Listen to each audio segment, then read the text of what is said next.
और विधानसभा क्षेत्र से सपा प्रत्याशी लक्ष्मण तिवारी जी हैं। सिरमौर विधानसभा क्षेत्र में जिस तरह से राजनीति की गई है उसको लेकर महत्वपूर्ण बात मीडिया के सामने रखना चाह रहे हैं, क्या कुछ कहना है आपका? सबसे पहले तो मैं सिरमौर के उन तमाम लोकतांत्रिक व्यवस्था पर जो आस्था रखते हैं उनका स्वागत करता हूँ। और लोकतांत्रिक व्यवस्था पर जो लोग राह पर चले हैं उनका मैं ईश्वर से कामना करता हूँ कि भविष्य में कभी उनको सद्बुद्धि आए।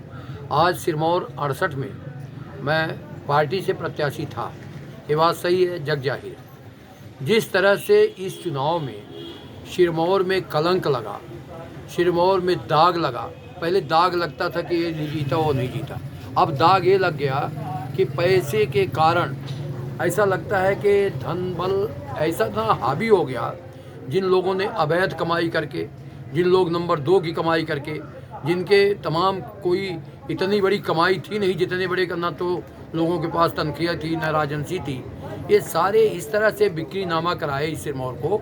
और ख़ास तौर पर ब्राह्मण, मैं इसलिए नहीं कह रहा हूँ कि मैं भी ब्राह्मण हूँ, पर जिस तरह से लोगों ने अपना मत बेचा, अपनी आत्मा बेचा और उन लोगों के पास बेचा जो एक नारा देते थे कि जूता मारो तान के ब्राह्मण को पहचान के, उसी नारा को वोट देने का काम किया।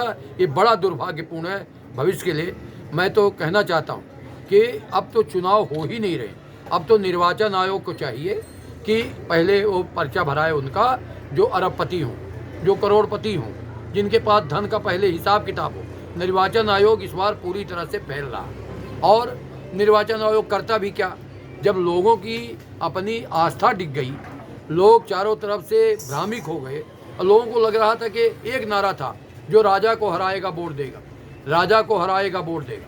अब मैं अभी कहना चाहता हूँ, इस मुकाम पर पहुँचा हूँ कि मैं तो पराजित हो चुका हूँ। लोगों ने जो भी वोट दिया हो उनका बहुत स्वागत है, बहुत अभिनंदन है, पर इस हवा में क्योंकि मेरा ईमानदारी का वोट है, मेरा संघर्ष का वोट है, मेरा मुद्दों का वोट है, जिन लोगों ने समझा हो, जितने लोग भी समझा हो वो तो हमारे साथ रहे हैं, मैं उनका अभिनंदन करता हूँ। पर जो लोग राजा रानी हराओ या पैसा कमाओ या पैसा में, सिरमौर में भी ऐसी जगह है, कुछ चिन्हित लोग हैं जिन्होंने पैसा को बारीता देकर समाज को इस तरह से नष्ट किया कि अब वो बोलने लायक लोग नहीं बचे। और जिन लोगों ने बांटा 17 तारीख तक, मैं जनता से अपील कर रहा हूँ कि जिन लोगों ने 17 तारीख को आपके दरवाजे आके चरण बंदन किया, रुपया बांटा, शराब बांटा, सामग्री बांटा, धोती बांटा, साड़ी बांटा, बनियान बांटा, उन कमीनों से ये पूछिए कि आज 18 तारीख के बाद बांटने क्यों नहीं आ रहे हैं। अगर 18 के बाद भी वो बांट रहे हैं तो मैं उनका स्वागत करता हूँ कि अपने अवैध कमाई का